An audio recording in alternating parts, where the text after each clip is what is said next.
Welcome to DMV Pass.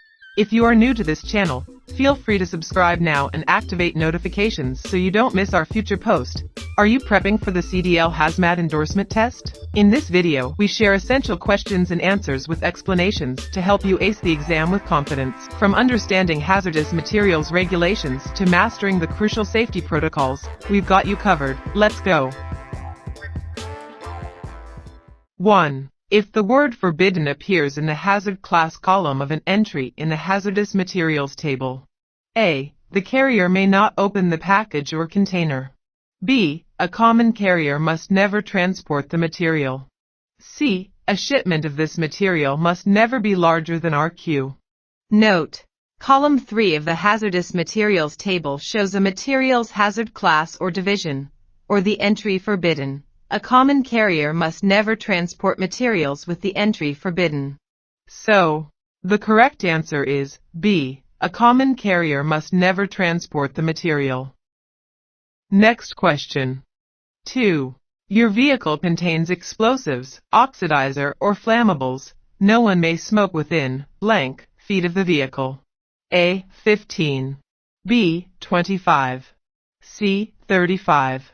Note: the Section 9 of the CDL manual clearly says, do not smoke or carry a lighted cigarette, cigar, or pipe within 25 feet of any vehicle, which contains Class 1, explosives, Class 3, flammable liquids, Class 4.1, flammable solids, Class 4.2, spontaneously combustible, Class 5, oxidizers. So, the correct answer is B. 25. Next question. 3. When handling packages of explosives, you must A. Double wrap wet boxes in plastic to prevent staining. B. Roll the packages carefully, with no sharp or jarring actions. C. Never use hooks or other metal tools.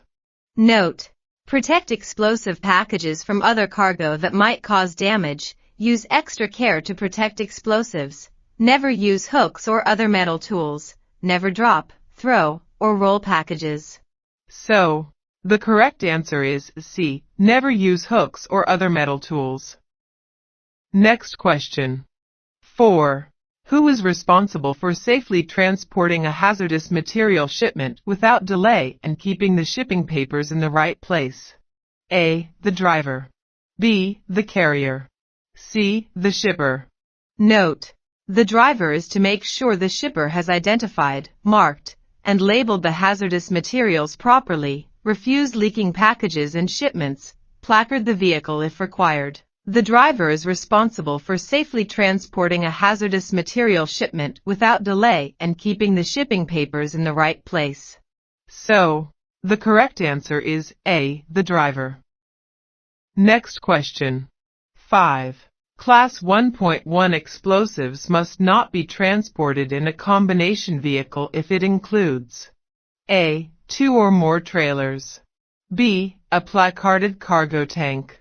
C. An open-top vehicle.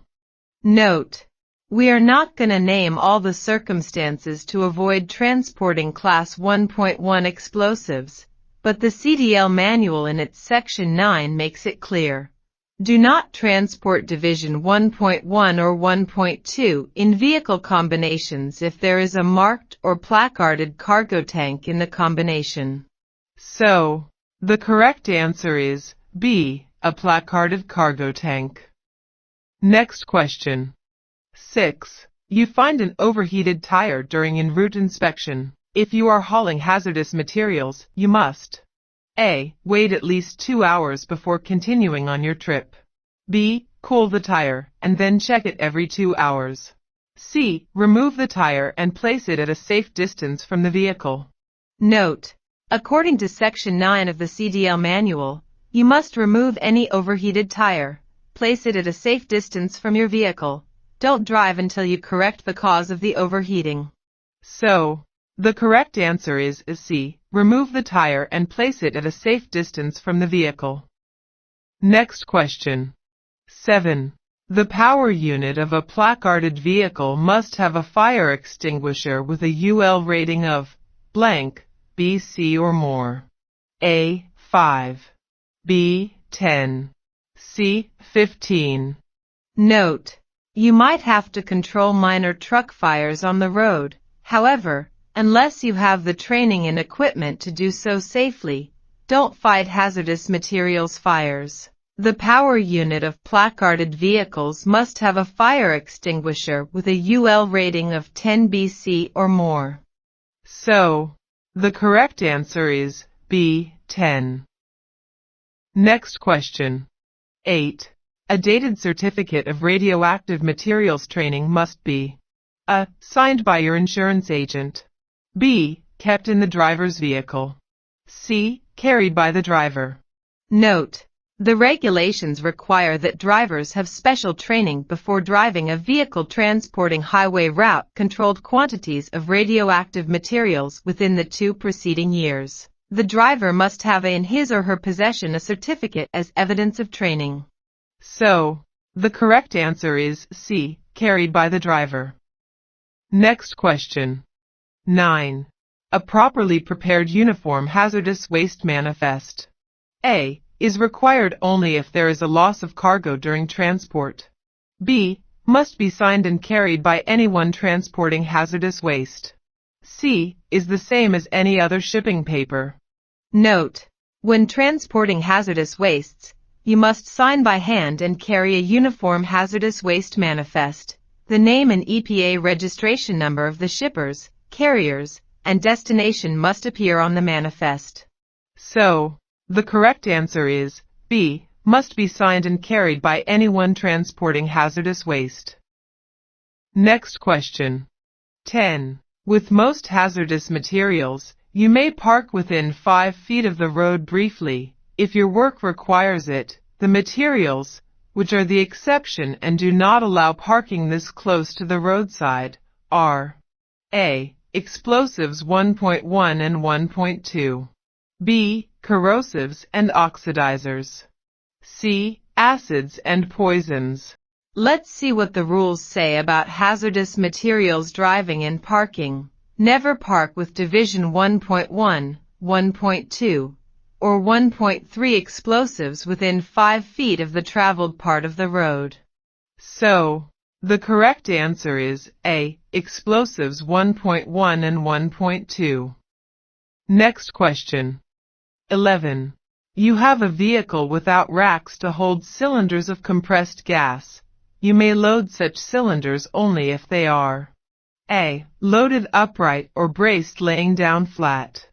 B. Less than a half of the load. C. Labeled non-flammable gas.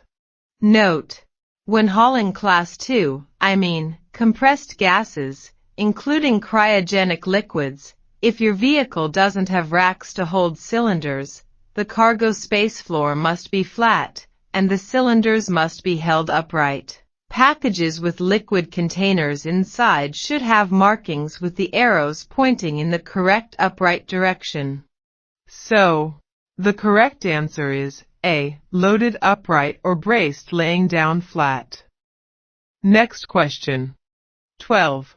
Who is responsible for finding out what permits or special routes you will need to haul hazardous materials? A. The driver. B. The carrier. C. The shipper. Note: some states and counties require permits to transport hazardous materials or wastes. Local rules about routes and permits change often. It is your job as driver to find out if you need permits or must use special routes. Make sure you have all needed papers before starting. So, the correct answer is A. The driver. Next question. 13. If you are in an accident involving hazardous materials, you should A. Tell only the emergency response team about the hazard. B. Keep all people away and upwind of the accident. C. Prevent a panic by acting like nothing is wrong. Note: as a professional driver, your job at the scene of a crash or an incident is to keep people far away from the scene and upwind. Check that your driving partner is okay.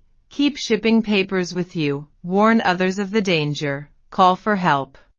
So, the correct answer is B. Keep all people away and upwind of the accident. Next question. 14. The intent of the Hazardous Materials Regulation has three parts. 1. To ensure safe drivers and equipment. 2. To contain the materials, and 3. A. To tax shippers correctly. B. To communicate the risk. C. To allow state enforcement. Note: while these regulations, transporting hazardous materials can be risky, the regulations are intended to protect you in three ways. 1. Contain the material. 2. Communicate the risk. And 3. Assure safe drivers and equipment. So, the correct answer is B. To communicate the risk. Next question. 15. You are behind the wheel of a truck carrying a hazardous material shipment. The shipping papers must be in the pouch on the driver's door or in A. Clear view within your reach. B. The truck's glove compartment. C. A pouch on the inside of the trailer door.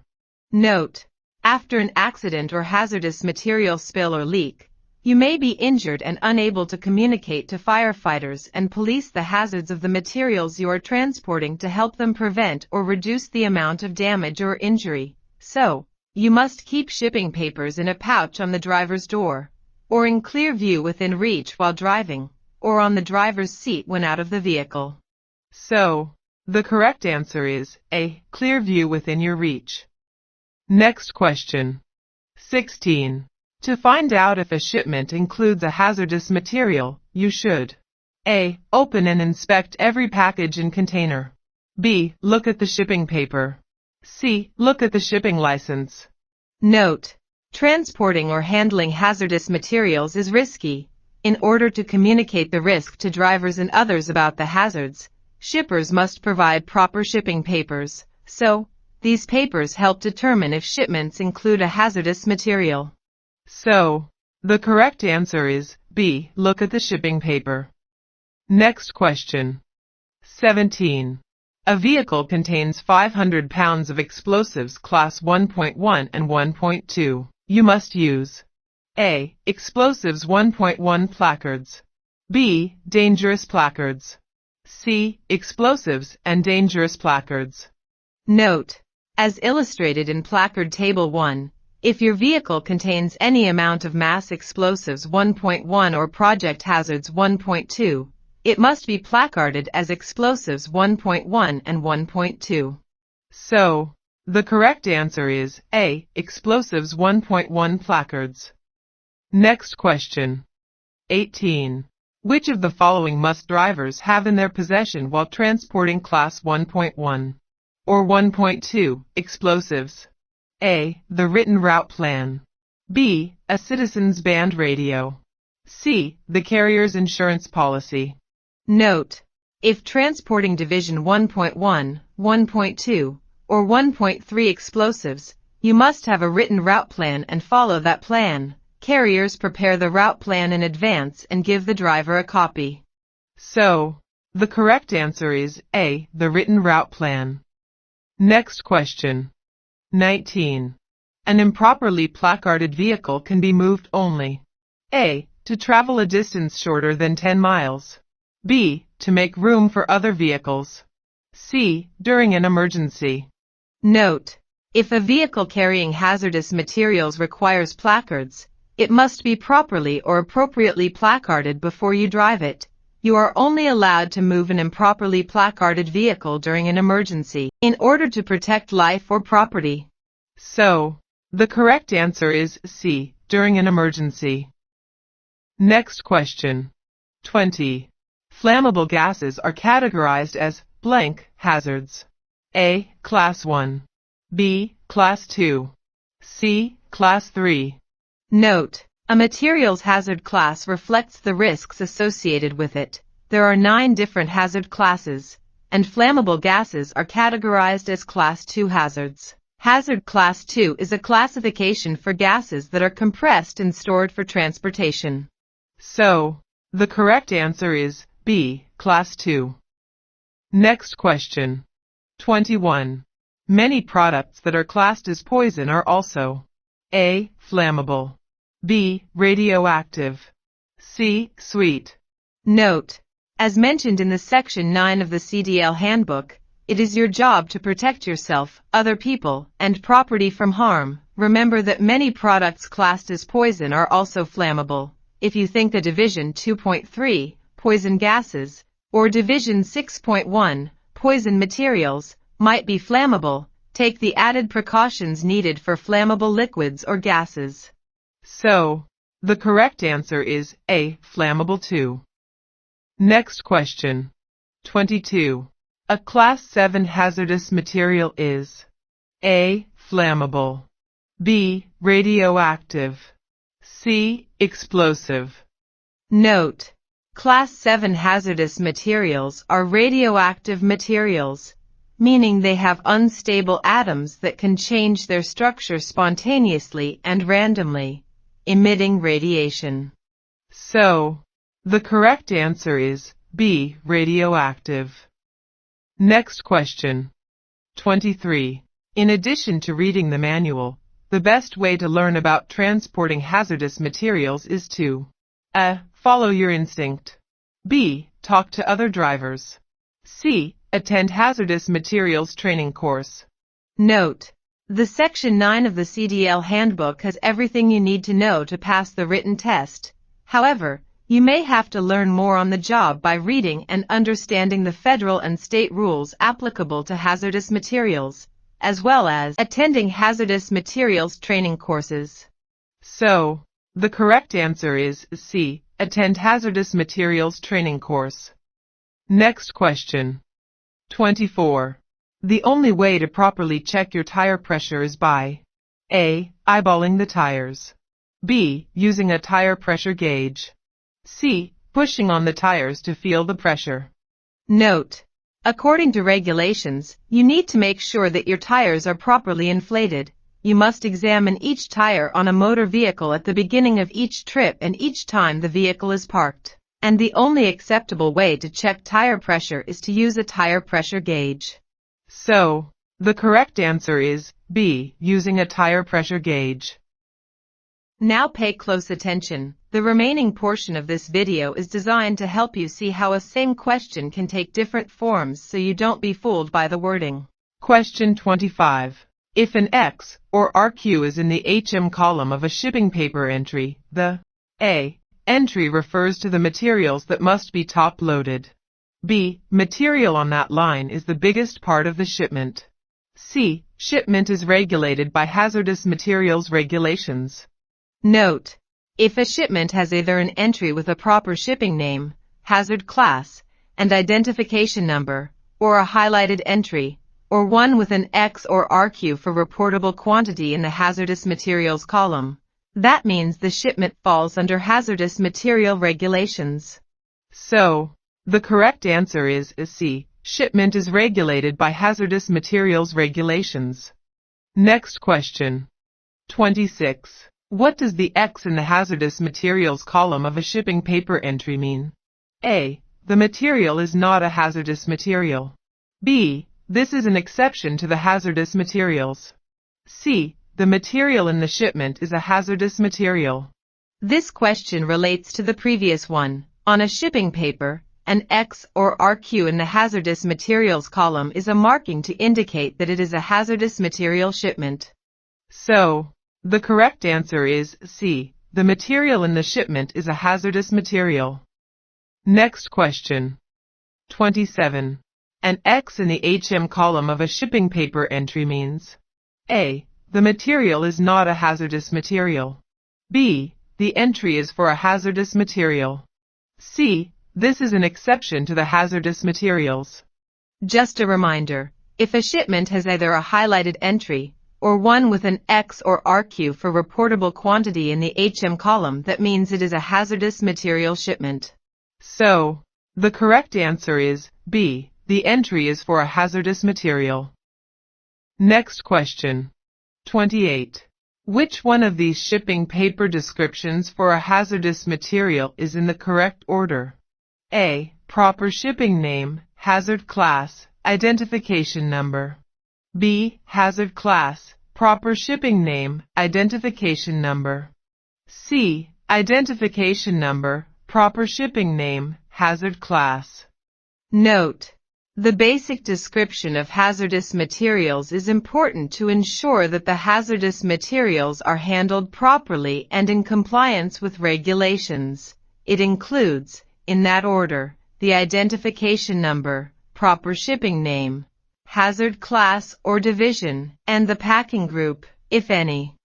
So, the correct answer is C, identification number, proper shipping name, hazard class.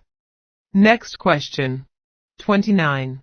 Only one of these shipping paper descriptions for a hazardous material is in the right order. It is A. UN 1048, hydrogen bromide, non-flammable gas. B. Corrosive material, hydrochloric acid, UN 1789. C. Hexane, UN 1208, flammable liquid. Note: just like in the previous question, the correct order for the shipping description of hazardous materials on shipping papers is as follows: identification number, usually starting with UN, proper shipping name, hazard class or division, and the packing group, if any. So, the correct answer is A. UN 1048, hydrogen bromide, non-flammable gas. Next question. 30. The basic description of a hazardous material includes the hazard class, the identification number and the proper shipping name. Which one must appear first in the shipping paper? A. The hazard class. B. The proper shipping name. C. The identification number. As a reminder, the correct order for the shipping description of hazardous materials on shipping papers is as follows: identification number, proper shipping name, hazard class or division, and the packing group, if any, in that order. So, the correct answer is C, the identification number. Thanks for watching until the end. Are you willing to support this channel with a one-time contribution? We would be forever grateful if you do so. Our mission at DMV Pass is to create a better learning tool for prospective drivers preparing for their permit test. That's why many users choose to contribute to our efforts. If you believe in what we do and want to help us on our journey, you can do so using any of these methods on the screen. Together, we can make the learning process as easy as possible for everyone. Thank you already for your support.